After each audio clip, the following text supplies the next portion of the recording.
मूल खोज्दै जाँदा शिवसित जोडिन्छ र त्यसलाई संसारमा सिकाएको आफैले गरेर देखाएको गोरखनाथले हो। नाथ योगीका चेला केवल हिन्दू मात्रै थिएनन्, नाथ योगीका चेला मुसलमानहरू पनि थिए र दाङको रतननाथको मन्दिरमा आज पनि मुसलमानहरू पूजा गर्छन्। बाजुरा सबभन्दा नेपालको चाहिँ यतातिरको सबभन्दा अन्तिम जिल्ला बडीमालिका, यतातिरको चाहिँ ताप्लेजुङ, पाथिभरा, यी सबै पहाडमा देवीका मन्दिर छन्। यी सबै देवी भनेको शक्ति रूप, शक्ति भनेको शिव पार्वती। भारतका नाथ जोगीहरूले पनि नेपाललाई नाथको केन्द्र मान्छन् र उनीहरूले चाहिँ गोरखाको गोरख गुम्बा, काठमाडौँको तपाईँको चाहिँ के भन्दा मृगस्थली र तपाईँको दाङको चौहेडा, जुम्लाको चाहिँ चन्दननाथ र अछामको चाहिँ बैजनाथ, यति हाम्रा 5-6वटा केन्द्रहरू योगको सबभन्दा प्रमाणिक ग्रन्थ मानिन्छ र यो नाथ योगीहरूले नै विकास गरे हो।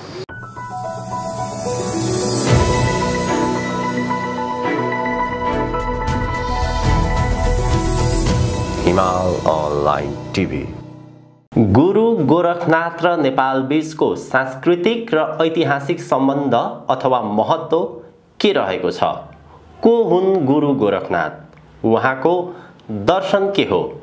नेपालमा उहाँलाई यति धेरै महत्त्व दिनुको कारण के हो? यी लगायत यावत प्रश्नहरूको उत्तर खोज्दैछौँ आज हामी प्राध्यापक डाक्टर कृष्णचन्द्र शर्मासँग। उहाँले अङ्ग्रेजी साहित्यमा पीएचडी विद्यावारिधि गर्नुभएको छ। त्रिभुवन विश्वविद्यालय अङ्ग्रेजी विभागका पूर्व प्रमुख हुनुहुन्छ। विशेष गरी पूर्वीय दर्शनको अध्येता हुनुहुन्छ, खोज अनुसन्धानकर्ता पनि हुनुहुन्छ। कृष्ण सर, स्वागत छ यहाँलाई। हजुर, नमस्कार। गुरु गोरखनाथलाई नेपालमा महत्त्व दिनुको कारण के हो? यसको सांस्कृतिक र ऐतिहासिक महत्त्व के छ? बहुतै सान्दर्भिक प्रश्न गर्नुभयो। यसलाई हामीले खास गरिकन नेपाल एकीकरणको इतिहासमा हामीलाई लैजानुपर्ने हुन्छ।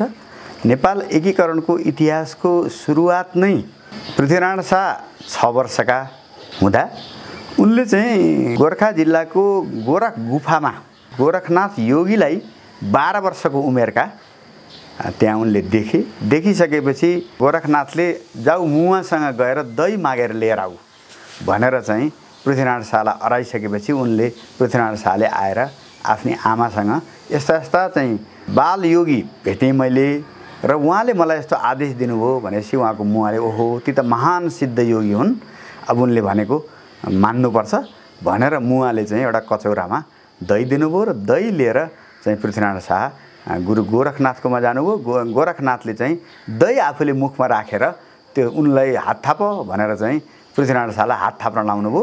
त्यसपछि उहाँले चाहिँ दही उसको मुखमा ओकलिदिनु भयो। ओकलेपछि खाऊ भन्नुभयो र त्यो चाहिँ पृथ्वीनारायण शाह जो बच्चा थिए उनले घिन माने है। घिन मानिसकेपछि उनको हातबाट दही खुट्टामा झऱ्यो। खुट्टामा झरिसकेपछि गोरखनाथले ल तिमीले खाएको भए तिमीले जे बोल्यो त्यही पुग्थ्यो, अब तिमीले खाएनौ, तिम्रो खुट्टामा झऱ्यो र तिमी जहाँ जहाँ जान्छौ त्यो ठाउँ तिम्रो हुनेछ भनेर यसरी गुरु गोरखनाथको प्रेरणाबाटै उनले चाहिँ के भन्दाखेरि आफ्नो नेपाल एकीकरणको यात्रा सुरु गरे र त्यसको मूल स्रोत प्रेरणा गुरु गोरखनाथ हो। र पटक पटक पृथ्वीनारायण शाहले सुतेको बेलामा र जब जब अप्ठ्यारो पर्थ्यो त्यति बेला मलाई चाहिँ गोरखनाथ योगीले आएर विचार दिनुभएको छ। मैले दीक्षा, हाम्रो दीक्षा पाएको भन्छन् नि, मैले दीक्षा पाएको छु भनेर पृथ्वीनारायण शाहले पनि आफ्ना भारदारहरूका बिचमा पटक पटक प्रकट गरेको र ती कुराहरू पछि भारदारहरूले लेखेका है र पाइन्छ। र यसरी नेपालको एकीकरण यात्रा, नेपाल भन्ने अहिले जुन अस्तित्व छ यसको पछाडि र नेपाली संस्कृतिको पछाडि त हामीले योगी गोरखनाथ अथवा गुरु गोरखनाथलाई सम्झनु भनेको वास्तवमा हामीले हाम्रा पिता पुर्खालाई हाम्रो अस्तित्वका लागि सम्झे जस्तै यो राष्ट्रको अस्तित्वका लागि सम्झिँदा पृथ्वीनारायण शाह र गुरु गोरखनाथलाई हामीले सम्झिनै पर्ने हुन्छ। गुरु गोरखनाथको विषयमा कुरा गर्दाखेरि गुरु गोरखनाथलाई नेपालमा अत्यन्त महत्त्व दिइन्छ। वास्तवमा गुरु गोरखनाथ र नेपालको भूमिसँग चाहिँ के सम्बन्ध छ? पहिला कुरा त अब नेपाल भन्ने जुन हाम्रो अहिले राज्य छ, अस्तित्व छ, अब यसको पछाडिको एकीकरणका महान नायक पृथ्वीनारायण शाह नै हुन् र पृथ्वीनारायण शाहको लागि प्रेरणा दिने गोरखनाथ हुन् भनिसकेपछि त अब नेपाल राज्यको अहिलेको चाहिँ अस्तित्व हैन, यसको संस्कृतिका पछाडिको मूल प्रेरणा गोरखनाथ र त्यसपछिका नाथ सम्प्रदायहरू रहेको पाइन्छ। र हामीले नेपालको इतिहास हेर्ने हो भने शिवदेवको पालामा हो जस्तो लाग्छ। गोरखनाथले काठमाडौँका चाहिँ के भन्दाखेरि यी 9 वटा डाँडाका नागहरूलाई लिएर उनले चाहिँ आसन लगाएर बसिसकेपछि काठमाडौँमा चाहिँ अब अनिकाल पर्यो। अनिकाल परिसकेपछि राजाले चाहिँ आफ्ना त्यति बेलाका चाहिँ मन्त्रीलाई सल्लाह गरे, अब के गर्ने भन्दा यिनका गुरु गोरखनाथका गुरु मत्स्येन्द्रनाथ चाहिँ गौहटीमा छन् र कामाख्याबाट मत्स्येन्द्रनाथलाई हामीले ल्याउन पाइयो भने गोरखनाथ उठ्छन्। उठिसकेपछि नागहरू मुक्त हुन्छन्। नाग मुक्त भइसकेपछि मात्रै पानी वर्षा हुन्छ र वर्षा भयो भने बल्ल हाम्रो यो अनिकालको समस्या टर्छ भन्ने भइसकेपछि त्यति बेलाका मन्त्रीले अर्को एकजना चाहिँ भरिया लिएर उनीहरू चाहिँ आसाम गए। आसामको कामाख्या मन्दिरबाट मत्स्येन्द्रनाथलाई उनीहरूले काठमाडौँ लिएर आए र गुरु आउँदैछन् भन्ने ध्यान दृष्टिबाट गोरखनाथले देखिसकेपछि उनी जुरुक्क उठे प्रणाम गर्नका लागि। गुरुलाई अत्यन्त सम्मान गर्ने परम्परा थियो र उनी उठिसकेपछि वर्षा भयो र वर्षा भइसकेपछि मत्स्येन्द्रनाथ काठमाडौँ उपत्यकामा पनि आउने, गोरखनाथ उठेर उनलाई प्रणाम गर्दा नागहरू मुक्त हुने र त्यसपछि वर्षा भइसकेपछि काठमाडौँमा सहकाल आउने, खेती हुने, मान्छेहरू खुसी हुने भएको हुनाले त्यति बेलैदेखि मत्स्येन्द्रनाथको रथयात्राको चाहिँ के भन्दाखेरि प्रारम्भ भएको हो। र नेपालका जति पनि काठमाडौँका जात्राहरू छन्, जात्राहरूमा सबभन्दा महत्त्वपूर्ण जात्रा, सबभन्दा महत्त्वपूर्ण सांस्कृतिक आधार मत्स्येन्द्रनाथ जात्रा हो। र यसरी मत्स्येन्द्रनाथको जात्रा पनि गुरु गोरखनाथसितै जोडिएको छ, उनका गुरु हुन्। यसरी हाम्रो काठमाडौँको समग्र संस्कृति, सभ्यता र नेवारहरूको जुन चाहिँ जात्राको चाहिँ के भन्दाखेरि हाम्रो सांस्कृतिक चलन छ, यसको पछाडिको मूल पुरुष मत्स्येन्द्रनाथ है। र उनलाई चाहिँ बौद्धिस्टहरूले आर्य अवलोकितेश्वर भनेर उनलाई चाहिँ के भन्दाखेरि बुद्धकै एउटा रूप मानिन्छ र मत्स्येन्द्रनाथलाई बुद्धिस्टहरू आर्य अवलोकितेश्वर, बुद्धको अवतार भनेर पूजा गर्छन् भने हिन्दूहरू गोरखनाथ गुरुका पनि गुरु मत्स्येन्द्रनाथ नाथ योगी भनेर चाहिँ पूजा गर्छन्। यसरी नाथ योगीहरूको परम्परा नेपालका सन्दर्भमा गुरु गोरखनाथसित जोडिए पनि उनका गुरु मत्स्येन्द्रनाथबाटै सुरु भएको हामीले मान्नुपर्छ। हजुर, गोरखनाथका मानिसहरूलाई नाथ सम्प्रदायका मानिस पनि भनिन्छ होइन? के हो यो गोरखनाथ र नाथ सम्प्रदाय बीचको सम्बन्ध के छ? नाथ भनेर खास गरेर उनीहरूले भगवानलाई, ईश्वरलाई है, अब चाहिँ शिवलाई, नाथ सम्प्रदाय मूलतः शिव भक्तहरू हुन् यिनीहरू र गोरखनाथलाई शिवकै रूप पनि मानिन्छ र शिवको चाहिँ योग सिकाउने रूप गोरखनाथ र शिवको चाहिँ के तन्त्र सिकाउने रूप पार्वती भनिन्छ। त्यसो भएको हुनाले संसारमा जति पनि योगको विकास भएको छ, अहिले संसारभरि पश्चिमाले जुन योगा भनेर भन्छन्, त्यो योगाको मूल खोज्दै जाँदा शिवसित जोडिन्छ र त्यसलाई संसारमा सिकाएको, आफैले गरेर देखाएको गोरखनाथले हो है। र केही गोरखनाथका गुरुले हो। त्यसो भएर तपाईँले योगको परम्परा हेर्नुभयो भने, योग आसनहरू हेर्नुभयो भने, प्राणायामहरू हेर्नुभयो भने ती सबै नाथ योगीहरूले आफूले गरेर अरूलाई सिकाएका हुन्। त्यसो भएर संसारभरि जसरी चाहिँ अहिले योगको प्रचार भएको छ, अहिले तपाईँको मान्छेले निरोगी हुनका लागि पश्चिमका मान्छेले अनुसन्धान गरेर योगलाई प्रचार गरेका छन्। यसलाई व्यवहारिक रूपमै परिणाममुखी बनाएको गोरखनाथले हो। हुन त त्यो परम्पराको श्रेय ऋषि पतञ्जलिलाई जान्छ। त्यसो भएर धेरै यसो संसारमा योगका केन्द्रहरू पतञ्जलि केन्द्र भनेर राखिएका छन्, किनभने सबभन्दा पहिलो योगलाई तपाईँको सिद्धान्तका रूपमा सबभन्दा पहिलो चाहिँ उनले नै ती सिद्धान्त विकास गरे हुनाले पतञ्जलिलाई जान्छ। तर पतञ्जलिले प्र्याक्टिस गरेर कुन रोगका लागि कुन आसन गर्ने, कुन रोगका लागि कुन प्राणायाम गर्ने, कुन रोगका लागि कहाँनिर फोकस गर्ने भन्ने कुरा पतञ्जलिले गरेको देखिँदैन। त्यो चाहिँ गुरु गोरखनाथ र उनका पछाडिका शिष्यहरूले नाथ सम्प्रदायका शिष्यहरूले गरेका हुन् र नाथ भनेको यहाँनिर मालिक, ईश्वर, प्रभु भन्ने अर्थमा, गुरु भन्ने अर्थमा, किनभने शिवलाई पनि उनीहरूले आदि गुरु मान्छन्, त्यसबाट आदिनाथ भन्छन् है। हाम्रो जुन आदिनाथको मन्दिर हो त्यो वास्तवमा चाहिँ के भन्दा शिव मन्दिरै हो। नाथ परम्परामा आदिनाथ सबभन्दा पहिलो हाम्रो नाथ गुरु भनेको शिव, त्यसपछिका हामी हौँ भन्छन्। र नौनाथमा, नाथहरूमा 9वटा गुरु मानिन्छ, त्यसमा गोरखनाथलाई सबभन्दा पछिल्लो गुरु मानिन्छ। र त्यसपछि पनि नाथ परम्परा त अहिले पनि छ हैन, भए पनि सिद्ध पुरुषहरू 84 सिद्ध नवनाथको परम्परा छ र यसलाई सिद्ध परम्परा पनि भनिन्छ, नाथ परम्परा पनि भनिन्छ। र यसैसित पशुपतिनाथ है, मुक्तिनाथ, हेर्नुहोस् है, नाथ शब्द जोडिएका जति पनि ठाउँहरू छन् ती सबै हाम्रो चाहिँ संस्कृतिसित, त्यो नाथ परम्परासित प्रत्यक्ष अप्रत्यक्ष रूपमा गाँसिएका छन्। नेपाल कस्तो भूमि हो? नेपाल त हेर्नुहोस्, अब उत्तरमा शिव बस्ने हिमालमा, शिव पार्वतीको भूमि हिमाल चिसो है। शिवलाई त्यसबाट किरातेश्वर भनिन्छ नि, शिवलाई त किरातको चाहिँ रूप हो भनेर भनिन्छ। त्यसो भएर चाहिँ किरातको कुल पूजामा पूजा गर्ने त शिव नै हो नि, महादेवै हो नि है। त्यसो भएर महादेवलाई खास गरी कैलाशमा बस्ने र हाम्रो मल्ल राज्यका पालासम्म, मल्ल भनेको चाहिँ पश्चिमका मल्ल है, जुम्लाका मल्लहरू, खसमल्लहरूको पालासम्म चाहिँ के भन्दाखेरि मानसरोवर, कैलाश वास्तवमा नेपालीहरूकै उपभोगको ठाउँ थियो र हाम्रै देवभूमि थियो। पछि के भयो भन्दा अब त्यो यातायातको साधन नभएको, हाम्रो चाहिँ विस्तार तलतिर अन्न हुने भूमितिर लाग्यौँ, हामी तराईतिर लाग्यौँ, माथि दुर्गम हुँदै गयो र हामीले त्यतातिरको ध्यान घुमाउँदै गयौँ र पछि हाम्रो हातबाट फुत्क्यो है। र यसरी अब खास गरिकन नाथ सम्प्रदायको आधार शिव पार्वतीको भूमि नै हो यो। र समग्र नेपालका पहाडहरूमा तपाईँ हेर्नुभयो भने पाथिभरादेखि पूर्वको हेर्नुहोस् है, अब यता बडीमालिका, बाजुरा सबभन्दा नेपालको चाहिँ यतातिरको सबभन्दा अन्तिम जिल्ला बडीमालिका, यतातिरको चाहिँ ताप्लेजुङ, पाथिभरा, यी सबै पहाडमा देवीका मन्दिर छन्।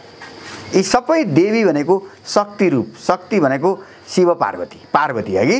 त्यसो भएर हाम्रो भूमि भनेको एकातिर शक्ति पूजा गर्ने है, अहिले पनि हामी देवी मन्दिरहरूमा शक्ति पूजा गर्छौँ र तन्त्र परम्परा हो यो है कि, बलिदिनी परम्परा हो भने अर्कातिर योग परम्परा, जुन योग परम्परालाई शिव हुँदै नाथ जोगीहरूले यहाँ अभ्यास गरेर यहाँका मान्छेलाई स्वस्थ हुनका लागि उनीहरूले कसरी योग अभ्यास गर्ने भनेर सिकाए है। त्यस सन्दर्भमा हामीले इतिहास हेर्दै जाँदा 12वीं शताब्दीमा दाङमा रतननाथ भन्ने जो नाथ योगी भए, तिनको अहिले पनि त्यहाँ चौघेडा भन्ने दाङमा एकदम प्रसिद्ध ठाउँ छ है।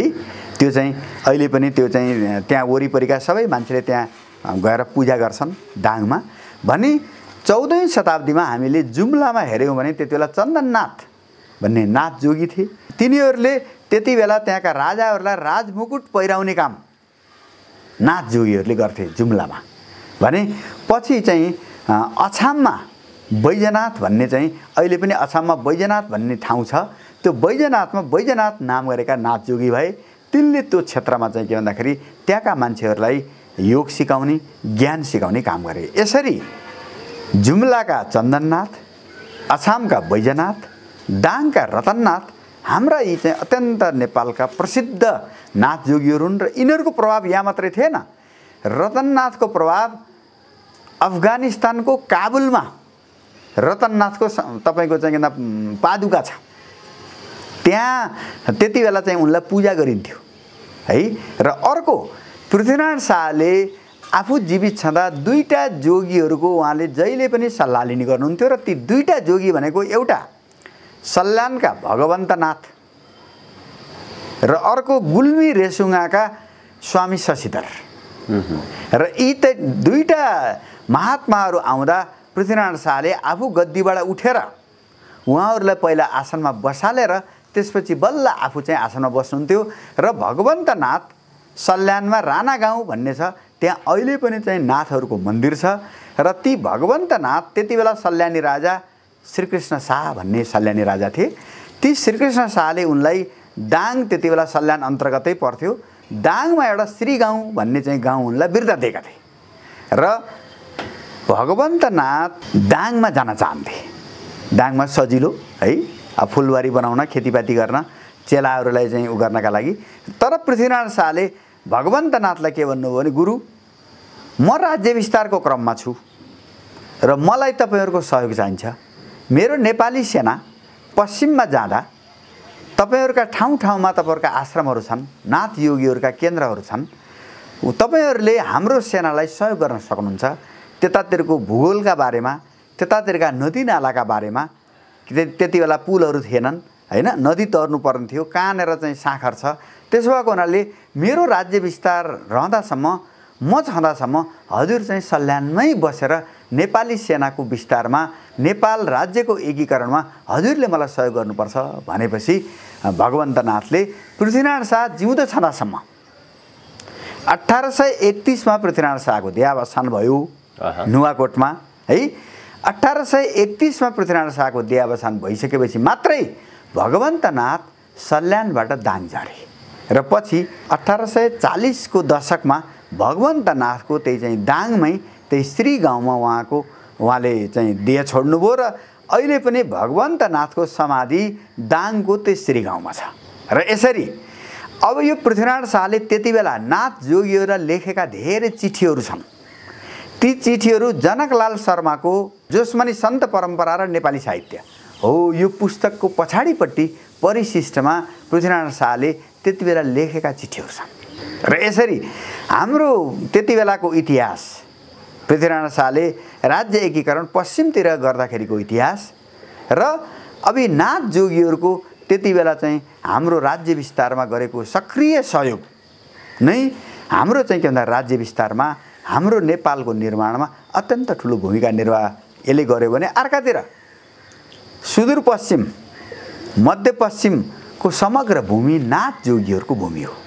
जुम्ला, अछाम, दाङ, त्यस्तै गरी तपाईँ गोर्खा है, र काठमाडौँमा चाहिँ योगीहरूको सबभन्दा ठुलो तपाईँ चाहिँ के भन्दाखेरि मृगस्थली पशुपतिनाथको पारिपट्टि, त्यहाँनिर चाहिँ के भन्दाखेरि गोरखनाथको पादुका छ है, र पछि चाहिँ योगी नरहरिनाथजीको पनि समाधि त्यही नै छ। र त्यो नेपालमा त्यो अत्यन्त पवित्र नाथ चाहिँ के भन्दाखेरि त्यो तपाईँको चाहिँ धार्मिक केन्द्र मानिन्छ त्यसलाई है। यसरी नेपालमा भारतका नाथ जोगीहरूले पनि नेपाललाई नाथको केन्द्र मान्छन् र उनीहरूले चाहिँ गोरखाको गोरख गुम्बा, काठमाडौँको तपाईँको चाहिँ के भन्दा मृगस्थली र तपाईँको दाङको चौहेडा, जुम्लाको चाहिँ चन्दननाथ र अछामको चाहिँ बैजनाथ, यति हाम्रा 5-6वटा केन्द्रहरू है भारतमा रहेका नाथ जोगीहरूको पनि अत्यन्त आदरको केन्द्र हो। उनीहरूले यसलाई तीर्थ मान्छन् र उनीहरूले यहाँ एकपटक आएर यी नाथ केन्द्रहरूमा पशुपतिनाथ त हुँदै भए, किन भन्दाखेरि आदि गुरु मानिन्छ पशुपतिनाथलाई, शिवरूप पशुपतिनाथलाई। र यसरी नाथ केन्द्रहरू केवल नेपालको होइन समग्र हिन्दूहरूका आदरणीय केन्द्र हुन् र संसारभरिको योग विद्या, संसारलाई निरोगी बनाउने, संसारलाई चाहिँ स्वस्थ बनाउने जुन योग विद्या छ, यो योग विद्याका पनि यी नाथ गुरुहरू नै, सिद्ध पुरुषहरू नै यसका प्रेरणा स्रोत हुन्। उनीहरूले गोरखनाथका धेरै किताबहरू छन् है, गोरखनाथले योगकै बारेमा लेखेका धेरै किताबहरू छन् र तिनी मार्फत संसारमा कुन आसन गरेर के रोग निको हुन्छ। जस्तै अहिले स्वामी रामदेवले अब तपाईँको चाहिँ भस्त्रिकाको कुरा गर्नुहुन्छ, कपालभातीको कुरा गर्नुहुन्छ, अनुलोम विलोमको कुरा गर्नुहुन्छ, ती सबै कुरा तपाईँको चाहिँ अब यो नाथ योगीको गुरु गोरखनाथको गोरक्ष शतक भन्ने किताब छ सबभन्दा पहिला, त्यसमा हामीले पाउँछौँ चर्चा। त्यसपछि गोरक्ष संहिता भन्ने उहाँको किताब छ, त्यसमा पाउँछौँ। र सिद्ध सिद्धान्त पद्धति भन्ने किताबमा चाहिँ गोरखनाथको समग्र दर्शन, हजुर गोरखनाथले यो सारा संसारलाई कसरी हेर्नुहुन्छ, सारा सृष्टिलाई कसरी हेर्नुहुन्छ, मानव जीवनलाई कसरी हेर्नुहुन्छ भन्ने कुरा जान्नु पर्यो भने सिद्ध सिद्धान्त पद्धति भन्ने उहाँको ग्रन्थ हेर्नु पर्यो, त्यो दर्शन पुरा भयो। केवल योगका बारेमा जान्नु पर्यो भने सिद्ध सिद्धान्त पद्धति र तपाईको चाहिँ के भन्दाखेरि अब उहाँका अरू केही किताबहरू छन् त्यो हेर्नु पर्यो र नाथ सम्प्रदायमा योगलाई सबभन्दा बढी व्यवस्थित ढङ्गले विकास गरेको 15वीं शताब्दीका स्वात्माराम भन्ने नाथ योगीले हो र उहाँको किताब चाहिँ हठयोग प्रदीपिका भन्ने किताब चाहिँ यो नै हो। यो हठयोग प्रदीपिका भन्ने किताब चाहिँ यो संसारमा योगको सबभन्दा प्रमाणिक ग्रन्थ मानिन्छ र यो नाथ योगीहरूले नै विकास गरे हो। हजुर। र उहाँहरूको पनि स्रोत चाहिँ पतञ्जलिको योग सूत्र भन्ने ग्रन्थ हो। किन भन्दा सबभन्दा पहिला चाहिँ पतञ्जलिको योग सूत्र अब 2500 वर्ष अघि आएको हो। त्यो चाहिँ है नाथ योगीहरूको कुरा अब 8औं 9औं शताब्दीबाट मानिन्छ। त्यसो भएर तर योगको सिद्धान्त मात्रै पहिला आयो। योगलाई व्यवहारमा हैन लागू गर्ने, शरीरलाई स्वस्थ बनाउने र अर्को यहाँलाई मैले एउटा सम्पूर्ण हामीले जान्नुपर्ने कुरा आयुर्वेदको विकासमा जुन रस सिद्धान्तको कुरा छ, आयुर्वेद विकासमा जुन विभिन्न तपाईको चाहिँ लौह भस्म स्वर्ण भस्मको कुरा छ, धातुहरू पगालेर चाहिँ के भन्दाखेरि मान्छेलाई विभिन्न रोगमा प्रयोग गर्ने कुरा छ, त्यो गोरखनाथले नै सुरु गराएको रस सिद्धान्त सुरु गराएको संसारमा। यसरी आयुर्वेद भित्रको एउटा विशिष्ट सिद्धान्त सुरु गराएको पनि गोरखनाथले हो। त्यसैले गोरखनाथ केवल तपाईको चाहिँ के भन्दाखेरि योगासन र प्राणायाम मात्रै होइन, उहाँ धेरै ठुलो सिद्ध तपाईको चाहिँ आयुर्वेदको विशेषज्ञ हुनुहुन्थ्यो, जडीबुटी विशेषज्ञ हुनुहुन्थ्यो, स्वास्थ्य विशेषज्ञ हुनुहुन्थ्यो। त्यसो भएको हुनाले नेपालको संसारको स्वास्थ्यका लागि योग र प्राणायाम त छँदैछ, त्यसका साथ आयुर्वेदको विकासमा समेत, जडीबुटीको मानव स्वास्थ्यका लागि विकासमा समेत नाथ सम्प्रदायको धेरै ठुलो भूमिका छ।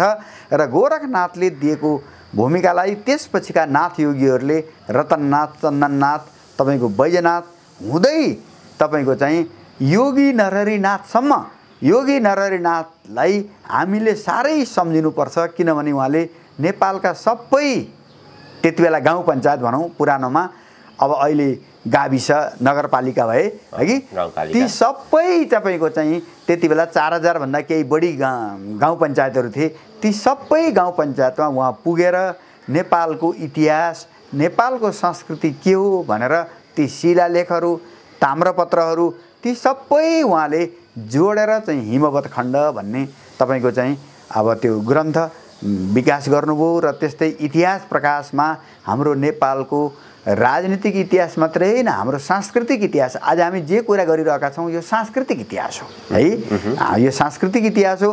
र अर्को एउटा बहुत महत्त्वपूर्ण कुरा हजुरलाई म भन्छु, नाथ योगीका चेला केवल हिन्दू मात्रै थिएनन्, नाथ योगीका चेला मुसलमानहरू पनि थिए। र दाङको रतननाथको मन्दिरमा आज पनि मुसलमानहरू पूजा गर्छन् र उनीहरूले नाथ योगीका समाधि स्थललाई मुस्लिमको भाषामा पीर भन्छन्। पीर भनेको समाधि, र उनीहरूले आफ्ना मुसलमानका साधुहरूको जुन समाधि हुन्छ त्यहाँ पूजा गर्छन् पीर भनेर हो। नाथ योगीहरूका समाधिलाई उनीहरूले पीर भनेर पूजा गर्छन्। यसरी गोरखनाथका नाथ सम्प्रदायका धेरै जोगीहरूमध्ये मुसलमान जोगीहरू पनि थिए।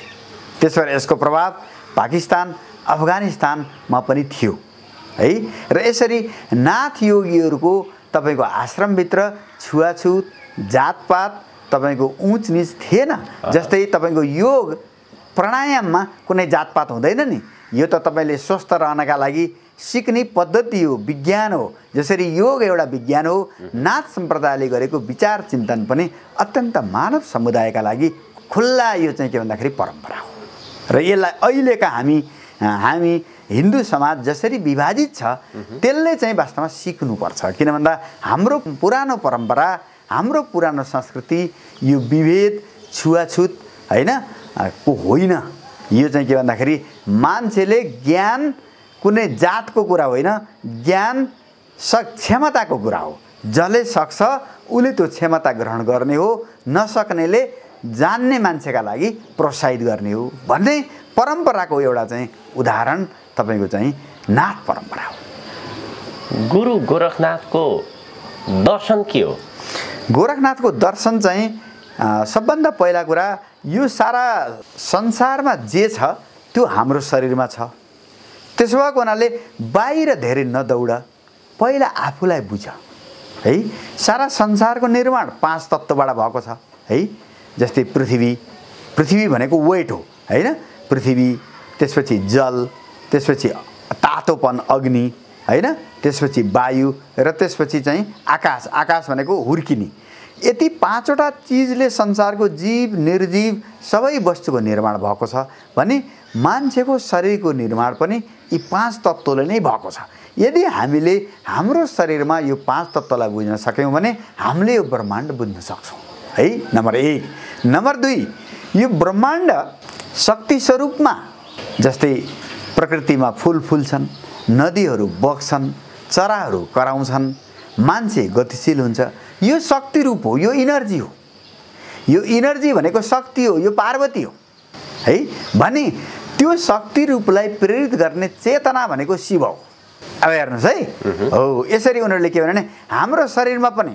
हाम्रो प्राण जाँदा पनि शरीर त रहन्छ नि बॉडी त रहन्छ नि पदार्थ त रहन्छ नि भनी आखिर त्यसलाई केले सञ्चालन गर्दो रहेछ त त्यसलाई सञ्चालन त चेतनाले गर्दो रहेछ र त्यो चेतना शरीरमा के कहाँबाट प्रवेश गर्छ त बच्चा डाक्टरले जिउँदो छ भन्ने कुरा कसरी प्रमाणित गर्छ बच्चा रुन्छ त्यो रुनु भनेको श्वास बाहिरबाट भित्र प्रवेश गर्ने हो हेर्नुस् है अब नाथ योगीहरूले के भने जीवन सुरुवात कसरी भयो जब श्वास बाहिरबाट भित्र प्रवेश गर्यो जीवन सुरु भयो हामीले जुन श्वास फेर्छौं अक्सिजन बाहिरबाट भित्र लिन्छौं शुद्ध श्वास हामीले लिन्छौं त्यो श्वास हो हाम्रो शरीर भित्र भएको जुन चाहिँ के भन्दा हावा हो त्यो प्रश्वास हो हेर्नुस् है श्वास र प्रश्वासको डिफरेन्स जब मान्छेको श्वास बाहिर जान्छ र फर्किदैन त्यो के भयो त मर्यो ल हेर्नुस्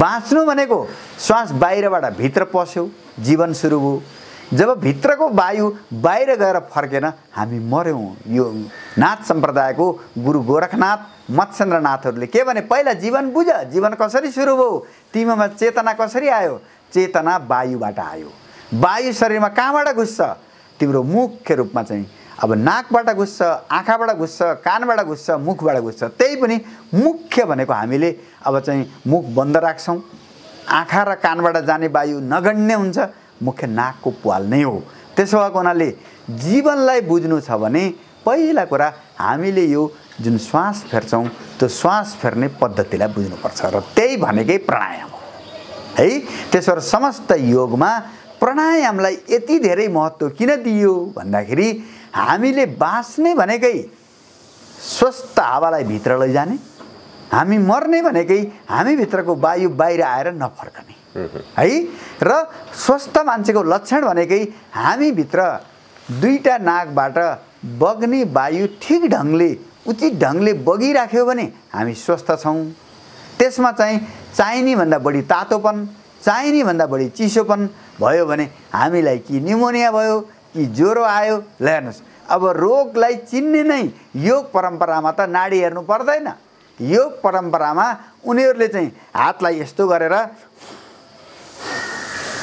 यसरी श्वासबाटै तपाईको श्वास ठीक बगेको छ कि छैन तपाईको मूड के छ घाटे वैद्य हुन्थे नि हामीलाई हजुरहरुलाई थाहा छ नि काठमाडौँ बसेछ त पहिला घाटे वैद्यले मान्छेको नाडी छामेर कति घण्टामा यो मान्छे मर्छ भन्थे नि हजुर त्यो क्षमता त वैद्यले गरेका थिए नि हो त्यस्तै योगीहरुले नाडी पनि होइन आफ्ना शिष्यहरुलाई स्वस्थ छ कि छैन श्वास हेर अब त्यो हजुरले पनि 5 दिन जति अभ्यास गर्नुभयो भने दिनकै बिहान उठेर यसो दिउँसो साँझ 3 पल्ट त्यो श्वास हेर्नुभयो भने भिन्नता थाहा पाउनुहुन्छ तपाईलाई जस्तै तपाईलाई क्रोध आयो रिस उठ्यो श्वास कस्तो हुन्छ त भन्नुस् त छिटो छिटो बग्छ ल हेर्नुस् आवेग हुने बित्तिकै तपाईको वायु छिटो बग्छ तपाई श्वास छिटो छिटो फेर्नुहुन्छ तपाई दौडिनुहुन्छ तपाई डराउनुहुन्छ तपाईको मुटुको धड्कन बढ्छ प्रेसर हाई हुन्छ अब तपाईको श्वास बढ्छ ल अब तपाई आनन्द तरिकाले बस्नुहुन्छ शान्त तरिकाले बस्नुहुन्छ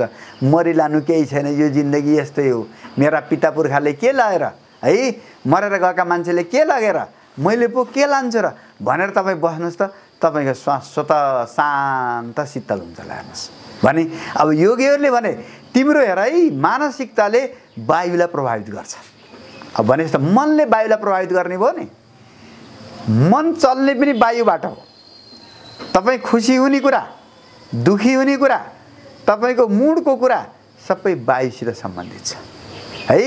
तपाईँको मुभमेन्ट है, त्यसो भएर हाम्रो शरीर हिँड्ने, दौडिने, नाच्ने, हाँस्ने क्रियाकलाप हुन्छ।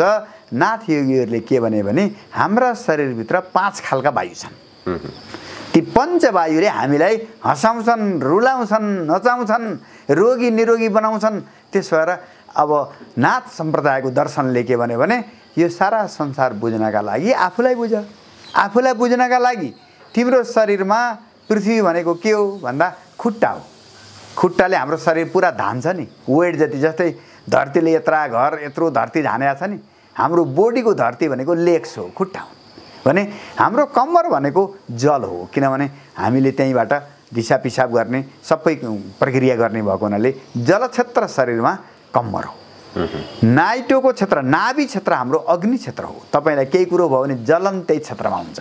हाम्रो खाना पचाउने काम त्यहीँबाट हुन्छ है। हाम्रो शरीरको मध्यभाग नाभि हो भने हाम्रो चाहिँ मुटु फोक्सो है। तपाईँ अहिले चाहिँ के भन्दाखेरि स्याहार फ्या गर्नुहुन्छ, कोरोना लाग्यो भनेर मान्छे आतिन्छ, त्यो भनेको वायु क्षेत्र हो। हाम्रो फोक्सो, लङ्स र मुटु भनेको वायु क्षेत्र हो र त्यो घाँटीसम्म जान्छ। अब चाहिँ तपाईँको चाहिँ नाकबाट माथि चाहिँ यो आकाश क्षेत्र हो। हेर्नुहोस्, अब यसरी शरीरलाई टक्क योगीहरूले बुझायो नि, तपाईँको शरीरमा यो सारा संसार कहाँ छ त? टाउको भनेको आकाश। अब मुटु र लङ्स भनेको चाहिँ वायु क्षेत्र, त्यो चाहिँ के भन्दाखेरि नाभि क्षेत्र भनेको अग्नि क्षेत्र, कम्मर भनेको चाहिँ तपाईँको चाहिँ के भन्दाखेरि जल क्षेत्र र तलको भनेको पृथ्वी क्षेत्र। यसरी हाम्रो शरीरमा पञ्च क्षेत्र त्यहाँ छ र हाम्रो यो प्रत्येक हातको 5वटा औँलामा त्यसको प्रतिनिधित्व छ है। जस्तै यो बुढी औँठा यो अग्नि हो, आगो हो, तेज हो। यो वायु हो, यो आकाश हो, यो पृथ्वी हो र यो जल होला हो। त्यसो भएको हुनाले हात र खुट्टाको यो क्षेत्र एकदमै सफा हुनुपर्छ। किनभने पञ्चतत्त्व हातमा र खुट्टामा छ। तपाईँको हातको चाहिँ के भन्दाखेरि खुट्टाको सफा राख्नुभयो भने तपाईँको पञ्चतत्त्वले ठिक ढङ्गले काम गर्छ। त्यसो भएर पहिलो कुरो, अहिले कमसेकम कोरोनाका कारणले हात धोइराख्ने भएको हुनाले हाम्रो हात सफा भइराख्यो, पञ्चतत्त्वले ठिक ढङ्गले काम गर्ने हो नि त हो। त्यसो भएको हुनाले गोरखनाथले दर्शनलाई अत्यन्त सजिलो तरिकाले बताउनु भयो।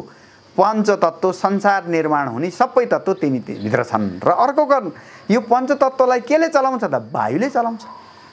हुन त शरीरमा हेर्नुहोस् 72% पानी छ मान्छेको, जीव जन्तुको शरीरमा। 12% ठोस पदार्थ छ, 6% जति तातोपन छ र 10% वायु र आकाश छ। तर यो 90%लाई चलाउने भनेको फेरि त्यही 10% वायुले हो। अब तपाईँले दुईटा नाक बन्द गरिदिनु भयो 10 मिनट भने के हुने भयो त? तपाईँको पृथ्वी, जल, अग्नि, आकाशले त काम गर्न सकेन नि, मान्छे त मरिहाल्यो नि है। भनेपछि यो सबैलाई जीवित गरिराख्ने, यिनीहरूलाई सञ्चालन गरिराख्ने, पञ्चतत्त्वलाई सञ्चालन गरिराख्ने मूल तत्त्व त वायु रहेछ नि। र म जे बोल्दैछु यो वायु हो, म जे सोच्दैछु यो वायु हो, म जे गर्दैछु यो वायु हो। त्यसो भएर यो नाथ सम्प्रदायले के भन्यो भने वायु साधना, तिमीले बलियो हुनु छ, बुद्धिमान हुनु छ, तिमीले जीवनमा सफलता प्राप्त गर्नु छ भने वायु साधना गर। चिन कहाँ कुन वायु छ है। उनले भने 5वटा वायु छन् हाम्रो शरीरमा है। सबभन्दा तल कमरको क्षेत्रमा र कमरको क्षेत्रमा बस्ने वायुलाई अपान वायु भनिन्छ है। त्यो चाहिँ कमरको क्षेत्रमा बस्छ। नाइटोको क्षेत्रमा समान वायु भन्ने बस्छ, त्यो चाहिँ अग्निसित सम्बन्धित छ, तातोपनसित, डाइजेसनसित सम्बन्धित छ। अपान वायु चाहिँ तपाईँको चाहिँ दिशा पिसाबसित, कम्मरसित सम्बन्धित छ। कम्मर दुख्ने रोग, दिशा पिसाब सम्बन्धी प्रब्लम, कब्जियतको समस्या तपाईँको अपान वायुसित सम्बन्धित।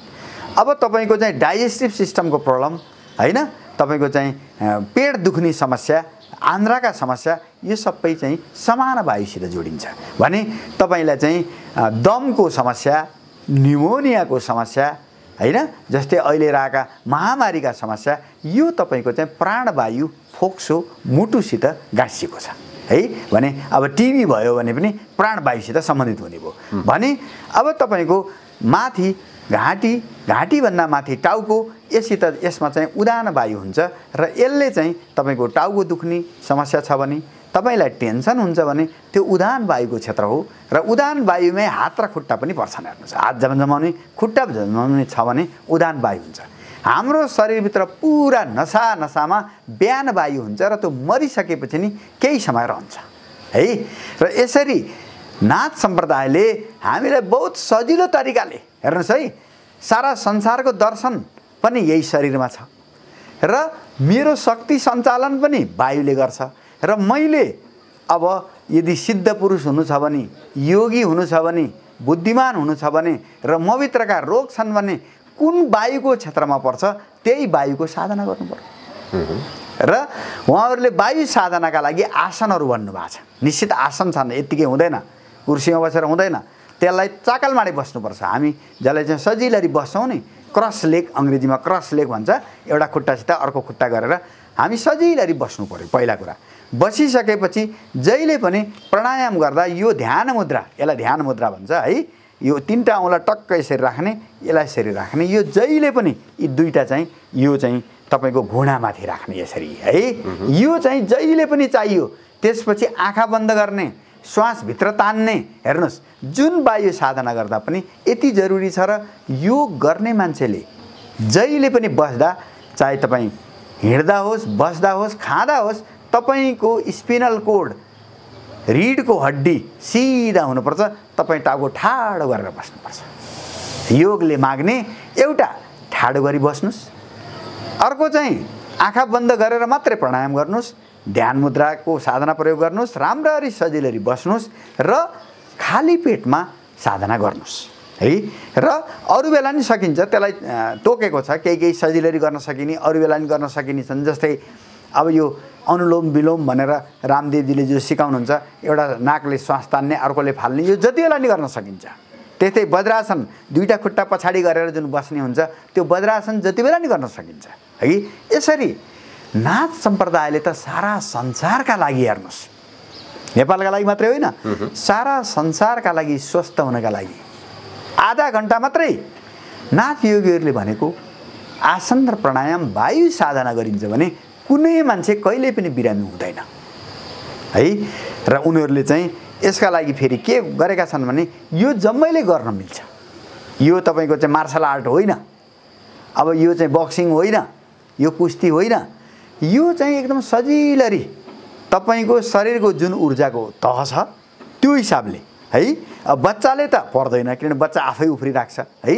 युवा, बुढो, बिरामी, कमजोर सबै मान्छेले तपाईको चाहिँ अस्पतालमा बसेका मान्छेले पनि तपाईको चाहिँ योग गर्न मिल्छ। किनभने योग भनेको शरीर नथकाइकन तपाईले श्वास फेर्ने र त्यो मनले त्यो श्वास कहाँ जाँदैछ त्यसलाई हेर्ने भएको हुनाले तीनटा कुरा सँगै हुनु पर्यो है। तपाईको फिजिकल मुभमेन्ट, तपाईको ब्रिदिङ र तपाईको माइन्ड। हेर्नुहोस्, तपाईको मन है, तपाईको श्वास प्रश्वास र तपाईको चाहिँ हात खुट्टाको अथवा टाउको अथवा शरीरको मुभमेन्ट, यो तीनवटा सँगै हुनुपर्छ र नथाकिकन गर्ने हो, नआत्तिकन गर्ने हो र तपाईको शरीरले मलाई पुग्यो भन्दाखेरि रोक्ने हो। त्यसो भएको हुनाले योग जसले पनि गर्न सक्छ, जहिले पनि गर्न सक्छ। योगका लागि बलियो हुनु पर्दैन, योगले बलियो बनाउने हो। योगले बलियो भन्दा पनि तपाईलाई समग्र स्वस्थ बनाउने हो। र नाथ योगीहरूले जबसम्म तपाईँ खुसी हुनुहुन्न, तपाईको मन प्रसन्न हुन्न, तपाईलाई स्वस्थ मानिँदैन। तपाईको शरीरको मसल बलियो भएर योगले त्यसलाई हेल्दी मान्छे मान्दैन। योगले हेल्दी मान्छे मान्ने भनेको तपाईको चाहिँ यु आर भेरी ह्याप्पी, तपाईँ एक्लै हुँदा नि प्रसन्न हुन सक्नुहुन्छ। तपाईको मन भाग्दैन, तपाईको मन आँखा चिम्म गर्दा मेरो श्वास कहाँ जाँदैछ, कता आउँदैछ भनेर हेर्न सक्यो भने बल्ल तपाईँ योगी हुनुभयो, बल्ल तपाईँ नाथ सम्प्रदायको, नाथ परम्पराको, नाथ योगीहरूले नेपालीलाई सिकाउन खोजेको, सारा विश्वलाई सिकाउन खोजेको, विश्वलाई स्वस्थ बनाउन खोजेको, विश्वलाई बुद्धिमान बनाउन खोजेको कुरामा हामी आयौँ। यो प्रारम्भ बिन्दु हो है, यहाँबाट जीवन सुरु हुन्छ। हजुर हजुर। गुरु गोरखनाथको विषयलाई लिएर नेपाली समाज विभाजित छ। विशेष गरी गुरु गोरखनाथ भनेको राजासँग लगेर जोडिन्छ अथवा एउटा सम्प्रदायसँग लगेर जोडिन्छ? जसरी अहिले यो विभाजित छ, यी प्रश्नको उत्तरहरू चाहिँ कसरी दिन सकिएला? यसो हुन्छ, त्यो के हुन्छ भन्नुहुन्छ भने अब एउटा ठुलो परिवार भयो भने परिवारकै दाजुभाइका बिचमा पनि मतभेद मतमतान्तर रहन्छ, होइन र? अब कुनै पनि सम्प्रदाय 1000-1200 वर्षसम्म विकसित हुँदै जाँदा अब कसैले त्यसैलाई जीवन पद्धति बनाएर हिँडे, अब ती अनुयायी भए, होइन? अब त्यति बेला राजाहरूले यसको महत्त्व बुझे र जसको महत्त्व बुझेका कारण यो नेपाल राज्यको निर्माण भयो। बेलायती साम्राज्यले त्यत्रो सारा संसारमा आधिपत्य गर्दा पनि नेपाललाई उनीहरूले सम्मान गरे, है? नेपालको चाहिँ के भन्दाखेरि आफ्नो हाम्रो जुन अस्मिता हो त्यो अस्मितालाई सम्मान गरे। त्यस कारणले अब म के लाग्छ भन्दाखेरि यो त हामी हाम्रो लाइफ चलाउनलाई हामी जसरी व्यस्त छौँ त्यसले गर्दा गुरु गोरखनाथको दर्शन हामीले पढ्न नभ्याएको, उहाँको योग चिन्तनलाई पढ्न नभ्याएका कारणबाट हामीले नबुझेर यो विभाजन आएको। गुरु गोरखनाथ कसैका होइनन्, सबैका हुन्। राजाहरूले बुझे, सम्मान गरे र त्यो त के हो भन्दा योग्य मान्छेलाई सम्मान गरे, त्यो नराम्रो कुरा भएन। तर गोरखनाथ कुनै राजा महाराजाका होइनन्। गोरखनाथलाई तपाईँको भारतमा पनि धेरै ठुलो सम्मान छ। तपाईँको बम्बईको नजिकै एउटा गोरख पहाड भन्ने छ, त्यहाँ नाथ योगीहरूको ठुलो चाहिँ गाउँ छ, हेर्नुहोस् है। म चाहिँ एकपटक दिल्ली गएको बेलामा जेएनयूमा एकजना प्रोफेसर रहेछन्, उनले नेपालमा पनि नाथ छन् र भने कि हेर्नुहोस्, उनीहरूले नाथ भनेको बम्बई महाराष्ट्रमा मात्रै नाथ हो भन्ने बुझेकालाई हेर्नुहोस् है। यसरी पन्जाबमा टिला भन्ने जम्मै नाथ सम्प्रदायमा 12 पन्थहरू छन्, 12 हाँगाहरू छन् नाथ सम्प्रदायका। ती सबैको केन्द्र उनीहरूले पन्जाबको टिलालाई मान्छन् है भने अब ती टिलाका मान्छेलाई गएर सोद्धा उनीहरू के भने हामीलाई त नेपालबाट गोरखपुर, गोरखपुरबाट पन्जाब हुँदै यो इन्डियाभरि फैलिएको भन्ने हामीले यसरी बुझेका छौँ भनेर तपाईँको चाहिँ पन्जाब र नासिकका चाहिँ नाथ योगीहरूले हामी चाहिँ यसरी चाहिँ पन्जाब, गोरखपुर र नेपाल हुँदै यतातिर प्रचार भएको भनेर मान्छन्। र भारतमा पनि धेरै ठुलो समुदायले नाथ योगीलाई मान्छ र खास गरिकन भारतका सम्पूर्ण साधु सन्त जस्तै सरदारहरूका गुरु तपाईँको चाहिँ नानक, कबीरपन्थीका कबीरदासजी, हेर्नुहोस् भक्ति सम्प्रदायका तुलसीदास र सूरदास, ती सबैले पनि के भनेका छन् भने जोगी भनेको गोरखनाथै हुन्। जोगी भनेको जोग जानेको भनेको है, योग गर्न जानेको, प्राणायाम गर्न जानेको, सिद्ध भनेको। र यी सबै भारतीय विभिन्न सम्प्रदायका आदि पुरुषहरू, विभिन्न सम्प्रदायका मूल चिन्तकहरूले पनि के भने योगको मान्छे, योग सिकाउने पुरुष भनेको गोरखनाथ समान कोही पनि छैन। ल हेर्नुहोस्, यसरी यी गोरखनाथका बारेमा विवादको कुनै बिन्दु छैन। हामीले अध्ययन गर्न नभ्याएर है, त्यसलाई चाहिँ बुझ्न नभ्याएर हाम्रा बिचमा यी चाहिँ के भन्दा असमझदारी आएका हुन्। गोरखनाथ राजाका पनि हुन्, प्रजाका पनि हुन्, गरिबका पनि हुन्, धनीका पनि हुन्, पढा लेखाका पनि हुन्, नपढा लेखाका पनि हुन्।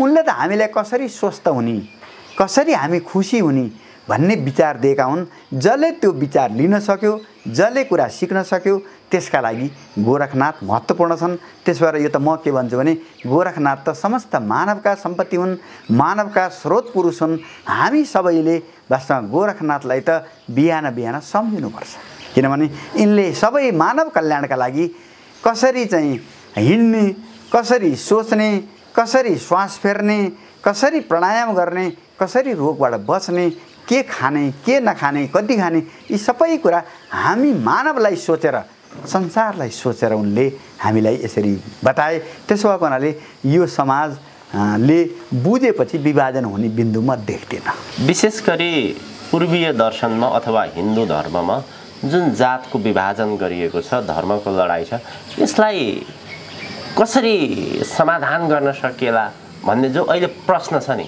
योग दर्शनमा जात उचनिच भन्ने नै छैन है कि। अब यो खास गरेर कर्मकाण्डबाट आएको हो। अब यो चाहिँ उचनिचको कुरा होइन, यो रीतिरिवाजबाट कर्मकाण्डबाट आएको हो। योग परम्परामा खास गरी न पतञ्जलिकोमा न नाथ सम्प्रदायले विकास गरेको योग परम्परामा कहीँ पनि वास्तवमा समाजलाई विभाजन गर्ने यो विभाजनको रेखा म योग परम्परामा देख्दिनँ। किनभने योगको ज्ञान त फिजिक्स जस्तै हो, केमिस्ट्री जस्तै हो, म्याथमेटिक्स जस्तै हो। अब त्यो म्याथमेटिक्समा त उच निच जात भन्ने कुरा त भएन नि, हैन? यसरी योग सिद्धान्त, योग दर्शन भनेको साइन्स हो है। त्यसले हामीलाई स्वस्थ बनाउनका लागि, हामीलाई चाहिँ के भन्दाखेरि अगाडि बढाउनका लागि विचार दिएको छ। त्यसले विचार कसैलाई, कुनै जात विशेषलाई, कुनै चाहिँ के भन्दाखेरि शासकलाई दिएको होइन है। कसले लिएर त्यसलाई ग्रहण गरेर अगाडि बढायो उसको कुरा भयो, हैन? तर चाहिँ नाथ योगीहरूको चाहिँ त्यो मूल उद्देश्य चाहिँ समाज विभाजन गर्ने होइन। त्यसो भएर म यहाँलाई एउटा उदाहरण भनौँ, योगी नरहरिनाथले चितवनमा एउटा कोटी होम हुँदाखेरि दलितहरू आएर हामीले चाहिँ यहाँ हवन गर्न पाउनुपर्छ भन्दा उहाँले के भन्नुभएको थियो भने शास्त्रले कहीँ पनि रोक्दैन, यो समाजले सिर्जना गरेको हो है। समाजसित तपाईँहरू मिल्नुहोस्। किनभने यो चाहिँ अब कोटी होमको आयोजना अब यो चितवनको समाजले गरे हो है। शास्त्रको कुरा मलाई सोध्नुहुन्छ भने शास्त्रले त कहीँ पनि कसैलाई चाहिँ के भन्दाखेरि कुनै कुरामा विभाजन गरेको छैन। तर समाज विकास क्रममा अब यो चाहिँ पुरोहित्याइ, कर्मकाण्ड, आजा पूजा, यसरी चाहिँ यो पुरोहितवादले वास्तवमा भन्ने हो भने अब जनजातिहरूले अरूले चाहिँ भन्दाखेरि जुन कुरा आउँछन् त्यो कर्मकाण्ड नै हो। त्यो कर्मकाण्डले चाहिँ यसरी यो चाहिँ विभाजन भयो। र त्यो पनि कसरी भयो भन्नुहुन्छ भने त्यसलाई पछि पछि पेसा बनायो कि। पेसा भएपछि त प्रोफेसनल सेक्युरिटी भन्छ नि हामीले। अब जस्तै एउटा तपाईँ कुनै संस्था छ, 5 जनाले जागिर खान पाउने हुन् भने 6औं मान्छे आयो भने त त्यहीँभित्र 5 जनाले विरोध गर्छन् नि। यो आयो भने त हाम्रो जागिर खुसिन्छ भनेर। यसरी यो कर्मकाण्डको सीमा सीमित भयो, क्षेत्र सीमित भयो। त्यसो भएर त्यो पूजापाठ गर्ने गराउनेले वास्तवमा उनीहरूको पनि त्यति बेला आशय विभाजन गर्ने होइन, तर आफ्नो चाहिँ पेसाको इमान्दारिताका लागि मेरो पेसा जोगियोस्, अर्को मान्छे मेरो पेसामा नआओस्, मेरा छोराले नै यो पेसाको सुरक्षा पाउन् भन्ने त्यो सानो साँगुरो दायरा कर्मकाण्डबाट विकास भयो। त्यो दायराले गर्दाखेरि समाज यसरी विकास भएको। अन्यथा योग परम्पराका गुरुहरूलाई यो दोष जाँदैन, योग परम्परालाई यो दोष जाँदैन, नाथ योगीहरूलाई यो दोष जाँदैन। वैदिक परम्परामा वेदकै मन्त्रहरूमा यो जातको विभाजन छैन, पछि आएर विकसित भएको। त्यसबाट यसलाई हामीले कर्मकाण्डी विभाजन, कर्मकाण्डको उपज र पछिको उपज हो है। त्यसो भएको हुनाले यो हिन्दू समाजको प्राचीन रूपमा हामी जाँदा, वैदिक सभ्यतामा जाँदा, यौगिक सभ्यतामा जाँदा कहीँ पनि मान्छेलाई विभाजन गरेका छैन। यो पछि हामीले कर्मकाण्डले पेसागत सुरक्षाका हिसाबले अब पण्डितका छोराले मेरै छोरो भयो भने जागिर बच्यो भन्ने हिसाब किताबले केही परिवारहरूले जसले पढे उनीहरूले आफ्नो व्यक्तिगत चाहिँ त्यो चाहिँ सानो सोचाइले गर्दा समाजलाई यो घाटा भयो। अत्यन्त महत्त्वपूर्ण कुरा यहाँले आज बताइदिनु भयो। यहाँको महत्त्वपूर्ण विचार र समयको लागि आभारी छु। धेरै धेरै धन्यवाद यहाँलाई। म पनि अब मैले जुन कुरा राख्न पाएँ यहाँलाई, यसको श्रोतालाई सबैलाई म हार्दिक नमस्कार गर्न चाहन्छु। र मूलतः नेपालीहरूले बुद्धिमान हुनका लागि, अब चाहिँ बलवान हुनका लागि नाथ परम्पराको योगलाई नै हामीले अध्ययन र अनुसरण गर्नुपर्छ भन्ने यति भन्दै मेरा विचार अन्त्य गर्न चाहन्छु। नमस्कार।